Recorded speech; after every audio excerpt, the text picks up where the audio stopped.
यूसुफ अलैहिर्रहमान को कौन नहीं जानता होगा। इतनी बड़ी शख्सियत कि हर इल्म वाला यूसुफ अलैहिर्रहमान की शख्सियत को पहचानता होगा। वो काजी थे, लोगों के दरमियान फैसला करते थे कुरान और हदीस की रोशनी में। देखिए अल्लाह वाले भी कभी कभार मजाक कर लेते हैं, और ये मजाक करना, हंसना कोई बुरी बात नहीं है। मेरे नबी ने भी मजाक किया है, मेरे नबी ने भी मुस्कुराया है, लेकिन शरई हुदूद के दायरे में। यूसुफ अलैहिर्रहमान के पास एक शख्स आया और अर्ज़ किया कि बादाम का हलवा ज़्यादा मीठा होता है या पास्ते का हलवा ज़्यादा मीठा होता है। दोस्तों देखिए यूसुफ अलैहिर्रहमान किस तरह का मजाक कर रहे हैं।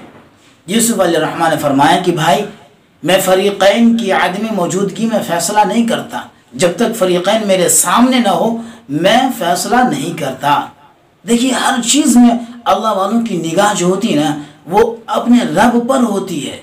कहीं मेरा रब हमसे नाराज़ तो नहीं हो रहा है, कहीं मेरा रब हमसे गुस्सा तो नहीं हो रहा है, कहीं मेरे रब के हुक्म की नाफरमानी तो नहीं हो रही है।